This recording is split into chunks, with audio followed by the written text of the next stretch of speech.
Buenos días. En efecto, el ejercicio del gobierno no es nada fácil. Conducir los destinos de una nación resulta sumamente complejo por obvias razones. Primero, porque se enfrenta a estados en crisis.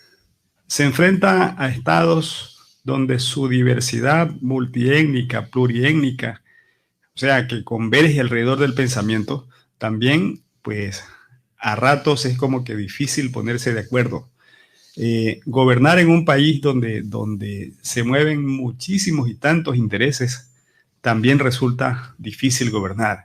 Quiere decir que ahí está lo sabio de un gobernante para intentar conciliar con los diversos sectores, capaz de que haya una armonía. Lo que sí tenemos que estar claro, Fabricio, es que todo proceso de transformación a unos afecta, pero lo importante es que a las mayorías pueda favorecer. El gobierno de Guillermo Lasso se enfrenta a un reto poderoso, difícil. Se enfrenta a un país totalmente inestable en términos económicos, en términos sociales y en términos políticos. Entonces, devolverle la estabilidad al Ecuador, creo que esa es la gran tarea del nuevo gobernante.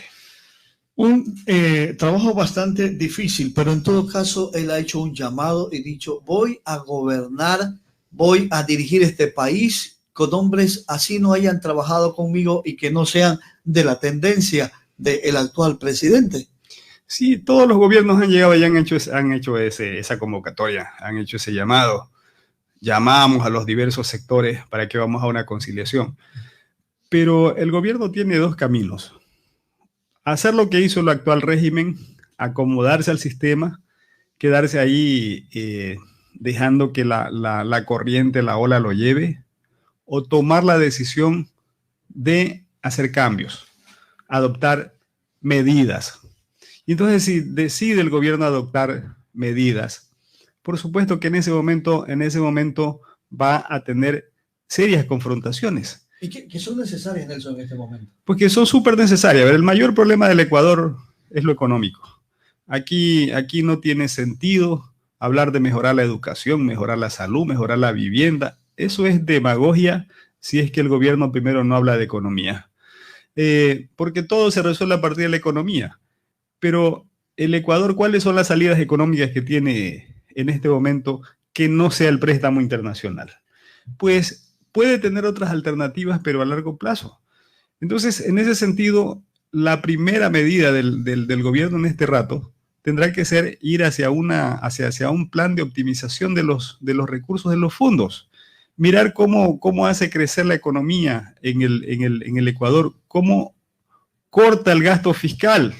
Entonces, a ver, una medida durísima que, por ejemplo, le tocaría pensar en el gobierno para reducir el gasto, podría ser ir bajando la burocracia en el país.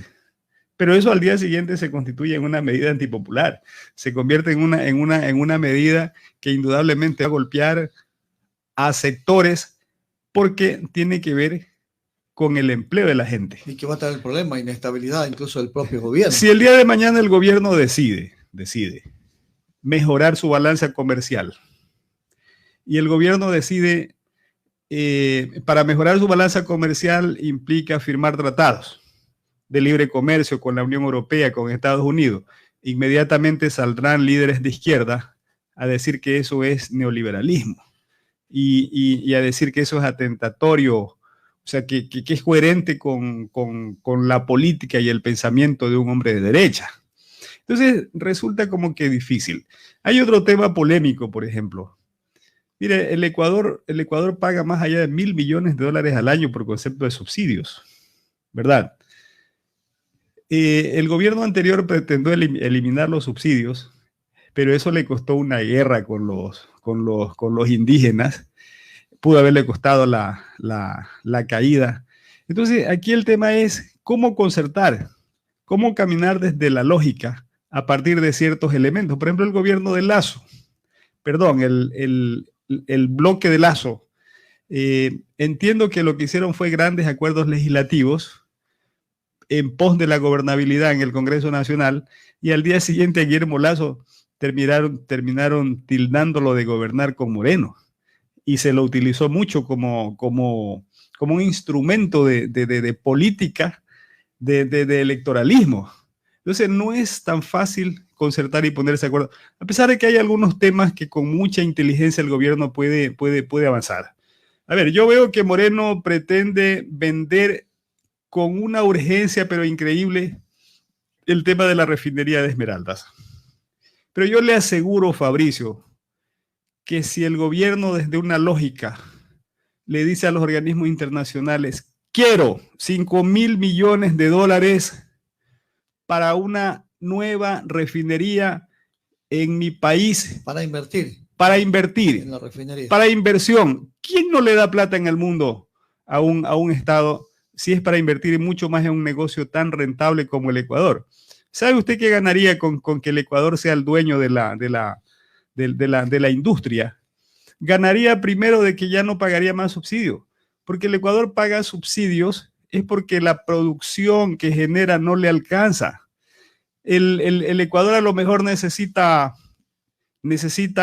el triple de lo que produce en gas. Como no tiene los mecanismos, las herramientas necesarias para producir gas, ese déficit tiene que importarlo. Y lo mismo ocurre con las gasolinas. Oiga, debiera darle vergüenza al Ecuador tener que importar teniendo gasolina. ¿Quién le va a negar a un Estado que preste para invertir en una refinería a sabiendas que esa refinería se va a pagar totalmente sola? Allí el Ecuador se ahorraría más de 1.000 millones de dólares al año y más bien ganaría dinero como usted no tiene idea. ¿Y qué ecuatorianos daría en contra de eso? Pero en cambio, si vamos a estar en desacuerdo, cuando el día de mañana un bien estatal, sí, sabemos que el Ecuador no tiene cómo implementar una refinería, pero tampoco los ecuatorianos logramos entender ni estar de acuerdo por muchas justificaciones que nos den a que hay que concesionarla, y como en este país todo se obra en base a la zapada, o sea, ¿cuáles son los acuerdos? ¿De qué se va a beneficiar al Ecuador? Y finalmente el beneficio terminará siendo mayoritariamente hacia el otro lado. Pero tiene que haber una capacidad de gestión. Esto debe ser para el próximo gobierno, diría yo. Para el próximo gobierno, mira, ahí hay otros temas fundamentales. Por ejemplo, en el gobierno de Correa acabó con su mayor socio comercial, Estados Unidos. El Ecuador se beneficiaba del ATPDA, ¿verdad? De los grandes aranceles, de los grandes tributos arancelarios que Estados Unidos le permitía ingresar con sus exportaciones. Yo creo que una de las grandes medidas hoy, y creo que es lo que saludamos del nuevo gobierno, sería la apertura que tiene el nuevo gobernante hacia los organismos internacionales. Y en ese sentido sería saludable de que el Ecuador vuelva a reencontrarse con las preferencias arancelarias en Estados Unidos, que retome sus relaciones con el mayor socio comercial que tiene el mundo y que tiene el Ecuador. Mire, cuando se dio este despropósito, que se destruyó fuertemente a la producción, en un reportaje que yo leía, un documento, se hablaba de que el Ecuador perdió 400.000 fuentes de empleo, porque el gobierno finalmente en su soberbia, el gobierno de Correa, desde un manejo eminentemente ideológico, ¿sí?, dijo que los gringos no tenían que chantajearlo y que él como país le iba a pagar el subsidio a los exportadores. Entiendo que se lo pagó un año y no se lo volvió a pagar. Ahí hay cosas en las que vamos a coincidir plenamente. Por ejemplo, hoy en la mañana observaba una pregunta que le hacía la periodista al señor Monge y le decía, a ver, el petróleo se lo vende desde una intermediación y eso sí es fatal, eso es gravísimo. El petróleo del Ecuador no llega directamente a los mercados internacionales, sino que el petróleo es entregado a un intermediario y ese intermediario es que entrega el petróleo a los mercados internacionales. Y esa intermediación, según datos, Fabricio, le significa 400, bueno, no tengo exactamente la cifra, pero sí una buena suma de millones que la intermediación se lleva. Se quedan en tercera mano. Que el día de mañana el gobierno de Lazo transparente esas cosas, totalmente buenísima. Y en un tema que, por ejemplo, va a reactivar mucho la economía, y a lo mejor es una de las razones por las que votamos, ¿sí o no? Él ha hablado de entregar préstamos al 1% y le tomamos la palabra, señor Lazo. Le tomamos la palabra y el llamado a sus militantes, a sus líderes, a sus seguidores, a que también en pos del bienestar de las provincias, de la población, de la gente y de la necesidad de reactivar la producción, la economía, el empleo, vimos acertadísimo de que el gobierno hable de entregar créditos al 1% a 30 años plazo. Sería fantástico. Tenemos inquietudes de Iván. Adelante. Sí, saludarlo a Nelson Valencia justamente con ese criterio que está manteniendo, sobre todo para este plan de gobernabilidad que el presidente electo anunciaba antes de ser como tal, pues designado como presidente de la República. Hoy, al parecer, pues hay algunas cosas de esos ofrecimientos como que no cuadran y se van a ver un poco duros de cumplir. Lo que acabas de señalar, ese bajar al 1% es más que duro tratar de compensar algunas situaciones. Pero lo que yo sí quiero dejar en claro es que no se puede gobernar con las mismas matrices de la política del pasado. Tú acabas de señalar en el tema del gobierno de Correa, en el gobierno mismo de Moreno. O sea, debemos, yo creo que los gobernantes, renovar y entender que cada elemento de la responsabilidad de gobernar tiene una especificidad particular. Es claro que no es lo mismo gerenciar una empresa privada que gobernar un país. O sea, el gobierno debe entender que hay muchas cosas de las que se ofrecieron que en cierto sentido hoy ya que está viviendo la realidad todavía no se sabe qué es lo que le va a entregar este gobierno de información, porque me imagino que hay muchas cosas que sí las conocía el grupo de Guillermo Lazo, pero hay otras que todavía se manejan con cierta reserva y sobre todo estos préstamos, este tipo de situaciones que se han dado de última hora. Pero bien, lo que queremos los ecuatorianos es que se comience a gobernar desde un sentido más humanista, ¿no? Hay temas en los cuales son como un fosforillo, ¿no? Solamente están esperando la detonación, la chispa para encenderse. Y sobre todo es el tema de los sectores estratégicos. Ahí es donde el porcentaje mayoritario, que hay un porcentaje de, hablemos, en votos nulos y en votos obtenidos por la candidatura perdedora, superan los más de 6 millones de ecuatorianos que no están de acuerdo directamente con la política del actual gobierno. O sea, esto vaya a ser un detonante y no vaya a poder gobernar tranquilamente los 4 años Guillermo Lazo, ¿no? Razón, Iván. Yo empecé esta entrevista diciendo que no va a ser nada fácil para el gobierno de Lazo gobernar, pero va a depender de algunos factores. Primero, la capacidad de elegir su equipo de gobierno. El gobierno es la cabeza, es el cerebro central, pero el gran trabajo operativo, la ejecución de la estrategia, las nuevas líneas de gobierno, el estar cerca a la gente, en fin, eso lo va a decidir el equipo. Yo creo que es un factor fundamental, indispensable. Dos, que el gobierno no desconozca aquello que se ha construido en este país. Una cosa hay que aclararla. Una cosa es tenerle odio, rabia a un gobernante, pero eso no implica que hay que desconocer las cosas que se hayan hecho. Este país viene en proceso de construcción hace rato. Si cada gobierno que llega borra aquellas cosas buenas que hay para escribir una nueva página, por supuesto que el tiempo se le va a ir y no le va a alcanzar. Otra cosa que va a resultar importantísimo, Iván, es la capacidad que pueda tener el gobierno de concertar y de articular. Si cada ministerio se convierte en una isla, en una estructura por separado, por aparte, por supuesto que no se va a ver la fluidez y el trabajo. Y sobre eso, fundamental que el gobierno tenga mucha disciplina fiscal, muchísima disciplina fiscal, ¿verdad? En entender que no hemos ganado o no han ganado la presidencia para hacer y deshacer el país.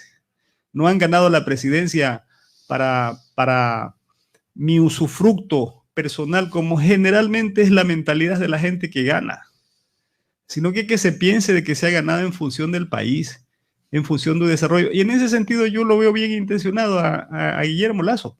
Va a ver cómo se mueve en realidad quienes están a su alrededor. Es decir, no anteponer intereses individuales y sobre todo pensar en los intereses colectivos, mi querido Iván. No, y desde luego, porque dentro de lo que va a ser la conformación de su gabinete, y lo ha dicho ayer, justamente lo había señalado, que va a causar sorpresa, ¿sí? Y sobre todo a sus seguidores, que él tome personas que inclusive no formaron parte ni de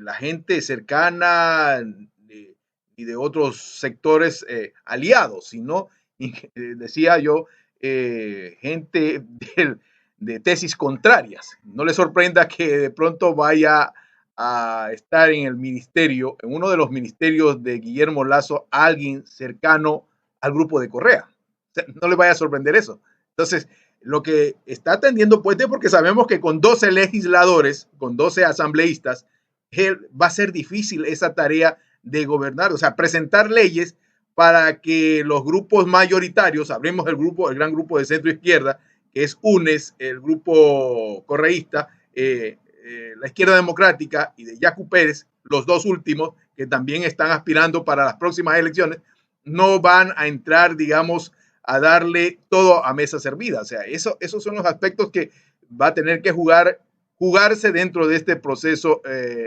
electoral, de este proceso de gobernar el país en una situación tan difícil como la económica, ¿no?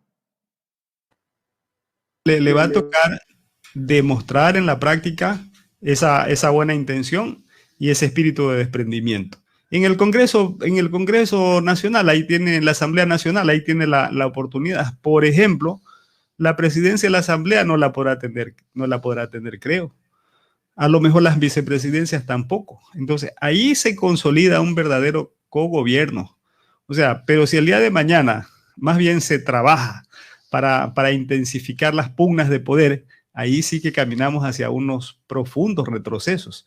O sea, deben trabajar en función de una agenda. Yo estoy seguro que Lasso debe tener en mente algunas cosas, pero no tiene una agenda totalmente concreta. Por ejemplo, aquí hay 3 temas que son esenciales. Lo social. Yo decía que el Ecuador enfrenta una inestabilidad económica, social y política. En lo social, usted encuentra ahí grandes problemas como la delincuencia, el desempleo, la violencia de género. Bueno, y como ese, una larga lista de temas que tiene que ser una agenda especial. En temas de inestabilidad política, Iván, este es el país de la más grande burocracia. En este país, para usted formar una compañía, por ejemplo, tiene que dar... Oye, este es el país de los burócratas. Y en serio le voy a decir, en gran medida, los responsables del retraso del Ecuador son los burócratas. Porque este país está especializado en pasar papel. ¿Qué más hace el Ecuador? Que no se va a pasar papel. Pero el que más esconde los papeles, ese es el funcionario más chévere. Y cosas profundas que tienen que hacerse, como profundizar lo de la descentralización del Estado. El Estado comete una injusticia con su forma de descentralización, cómo se maneja. Imagínense que la provincia de Esmeraldas, en todo, depende de una intermediación llamada Imbabura. Y desde Quito, todo se mantiene centralizado. Y usted observa funcionarios, por ejemplo, en territorios como los nuestros, de que se dedican 100%, pero 100% a atender la agenda de lo que su jefe desde Quito le dicen. Pero no hay la lógica para trabajar desde los territorios, requerimientos, problemáticas, realidades, propias. Y le señalo, por ejemplo, entidades como el MIES. El MIES recibe el libreto, pero de pie y letra desde Quito. Y no se puede cambiar absolutamente nada. Por favor, O sea, temas de protección a la niñez, a los adultos mayores, a las personas con discapacidad, a las mujeres, en función de una agenda propia de Esmeraldas. No lo hay. Usted observa, por ejemplo, organismos, y lo elevo a denuncia, lo que pasa con Ban Ecuador, por ejemplo, ¿sí o no? El día lunes, pleno día lunes, y en el puerto había un solo cajero, y afuera habían por lo menos 300 personas pugnando entrar al banco. Entonces, me dicen que en Ban Ecuador hasta el conserje que viene de Santo Domingo manda, ¿verdad? Entonces, ahí tenemos temas políticos totalmente tremendos. Guillermo Lasso, por ejemplo, ha dicho que va a dejar sin efecto, bueno, ya lo dijo que lo va a hacer gradualmente, esto de la salida de capitales. Viene alguien con su plata al Ecuador, invierte, cuando quiere irse, tiene que pagarle el 5% al Ecuador, no puede salir. Y estas cosas tienen que cambiar. Y el tema económico, que es el fuerte, el trágico, ahí se necesita de muchísima masa gris para saber cómo vamos a salir. Nada fácil, por cierto. Exacto, y al fin y al cabo hay aspectos en los cuales, ya para ir concluyendo esta entrevista, el país necesita encontrar consenso. Eso sí es sine qua non. Pero para ello, si algo debe cambiar, es que la democracia no puede terminar con la designación de representantes. O sea, pensar que Guillermo Lasso va a tener la varita para cambiar lo que está ocurriendo en el país va a ser utópico. Eso sí lo digo de frente. La sociedad gana en democracia cuando existe un proceso permanente de movilización, de deliberación y de toma de decisiones con la más amplia y diversa participación. O sea, las restricciones que enfrenta el gobierno entrante van a ser una oportunidad para fortalecer a la sociedad. Y como dicen en el argot popular, la resistencia no es solo aguantar, sino construir algo nuevo, mi querido Nelson. Es un reto difícil. En sociedades, miren, en sociedades como el Ecuador, donde la explosión demográfica es tan acelerada, tampoco es tan fácil gobernar. Digamos que hace 10 años nomás, el Ecuador no pasaba de 12, 13 millones de habitantes. Y en este rato el Ecuador tiene 17 millones de habitantes. Encima de eso tiene problemas adicionales como la migración de venezolanos. En el Ecuador casi hay 1 millón de extranjeros, entre venezolanos y entre colombianos. Eso significa que la planificación del Ecuador tiene que estarse readaptando permanentemente, pero esa planificación camina en base a recursos, en base a economía. Y una cosa que sí es determinante tiene que ver con la corrupción. O sea, si alguna ocasión en este mismo panel, si Fabricio me lo permite, nos ponemos a analizar hacia profundidad qué es lo que significa la corrupción para una nación, yo creo que es uno de los mayores cánceres. Es una de las mayores enfermedades que a una sociedad le puede ocurrir. O sea, la corrupción sí definitivamente marca un retroceso en una nación y marca que definitivamente ese estado está en terapia intensiva. Y yo creo que el Ecuador en tema de corrupción está en terapia intensiva. Aquí, el mejor de los éxitos al nuevo gobierno. Aquí no solamente el mensaje conciliador de paz, porque al momento que ya vayan pasando el tiempo y no se ven solución, el pueblo se va a levantar. Pero hay la otra dificultad sería de conformar una asamblea que le permita gobernar o estar tranquilo, que si mandan algún cambio que tenga que hacerse, alguna nueva ley, tenga la receptividad inmediata. Indudablemente. Yo estoy diciendo que la primera demostración que tiene que darse en el Ecuador es una concertación entre los poderes del Estado, fundamentalmente entre el Ejecutivo y el Legislativo.